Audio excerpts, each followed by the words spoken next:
Ce que vos enfants ne vous diront jamais et que j'ai découvert à 84 ans.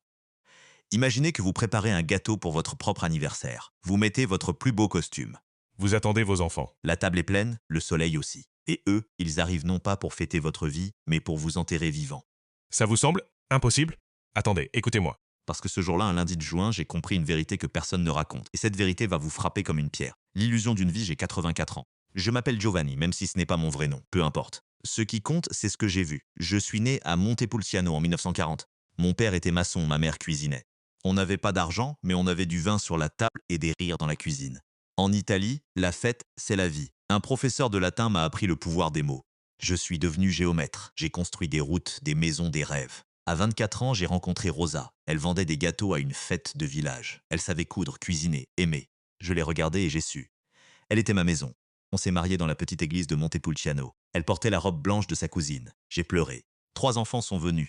Marco l'ambitieux, Stefano le doux, Francesca la lumière. Rosa cuisinait pendant des jours pour Noël. Ses mains transformaient un simple poulet en prière. On vivait autour d'une table.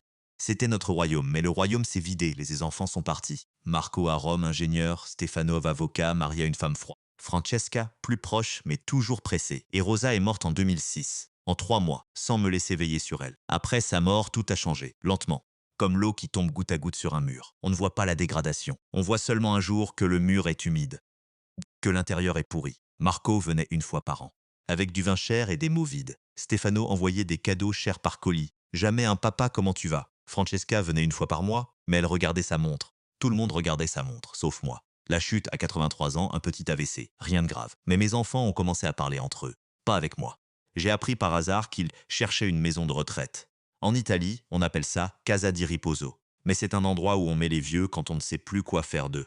C'est propre, organisé, sans amour. Un musée de gens qui attendent de mourir. Je n'ai pas crié, je n'ai pas pleuré. Les hommes italiens ne pleurent pas. Puis vint mon 84e anniversaire.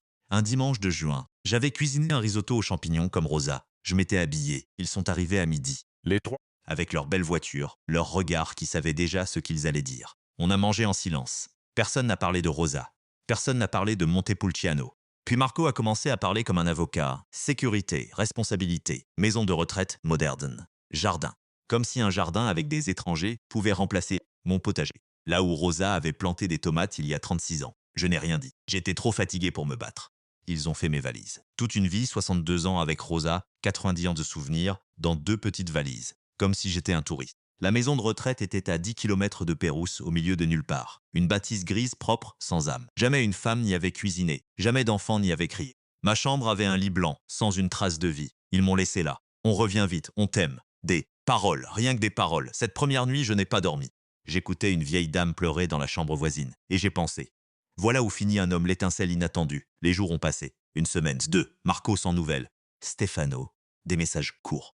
Francesca est venue 2 fois. Les infirmières étaient gentilles, mais elles ne pouvaient pas me donner ce dont j'avais besoin. La certitude que ma vie avait eu un sens. La nuit, je me suis demandé, est-ce que j'ai mal fait? Est-ce que j'ai mal élevé mes enfants? Leur ai-je donné trop d'ambition? Peut-être aurait-il dû rester au village. Alors il saurait que rien ne vaut un dîner avec son père. Et puis, 1 semaine avant mes 85 ans, un dimanche encore, ils ont apporté une vieille radio dans ma chambre. Une surprise, ont-ils dit. Je pensais à une blague, mais on m'a demandé de descendre dans la salle commune. J'y suis allé à contre-cœur. Quand j'ai ouvert la porte, mon cœur a fait un bond.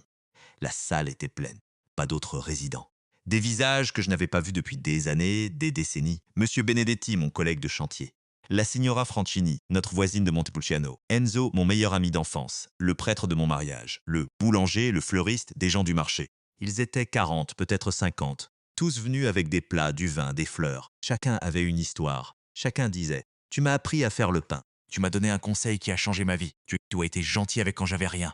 Une femme a dit que ce n'était pas moi, mais Rosa et moi ensemble, qui avions enseigné la dignité. » J'ai senti mes yeux brûler. Et là, j'ai entendu une voiture se garer. Marco est entré, puis Stefano, puis Francesca. Ils ont vu la salle pleine.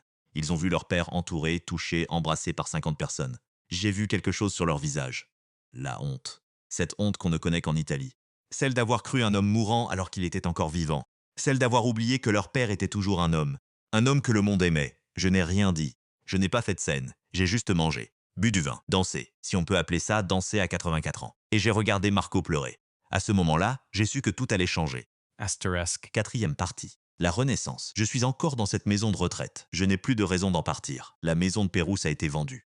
Mais une fois par mois, on m'emmène à Montepulciano. Je passe l'après-midi avec ceux qui se souviennent, ceux qui savent qui je suis. Mes enfants viennent 2 fois par semaine. Stefano a arrêté les messages secs. Marco dit enfin des choses personnelles. Francesca est redevenue ma fille. Pas une obligation. Mais vous savez quelle est la vraie leçon? Ce n'est pas le pardon. Ce n'est pas de revivre. La leçon, la voici. Astras, que la dignité ne vous est pas volée par vos enfants, ni par la vieillesse. Elle n'est volée que par vous-même, le jour où vous cessez de construire, d'aimer, de croire que votre vie compte. J'ai construit une vie avec Rosa. Avec mes mains, mon cœur. Et même si mes enfants l'ont oublié un temps, cette vie reste. Elle est écrite dans le cœur de 50 personnes. Elle est vivante, elle est vraie. Alors écoutez-moi, vous qui me lisez ou qui m'écoutez. Si vous avez un parent âgé, si vous l'avez mis de côté, si vous l'avez oublié, allez le voir. Pas demain, aujourd'hui. Demandez-lui de vous raconter une histoire, n'importe laquelle. Demandez-lui comment il a construit votre monde. Demandez-lui qui il était avant de devenir juste grand-père ou le vieux. Parce qu'un jour, aussi est un jeune homme avec des rêves. Et son histoire ne s'arrête pas tant qu'il vit, tant que quelqu'un s'en souvient. Astarask, question finale obligatoire pour le spectateur. Et vous, quand avez-vous vraiment écouté le silence de vos propres racines? Répondez-moi, pas dans votre tête, ici, maintenant. Parce que ce silence, un jour, il pourrait être le vôtre.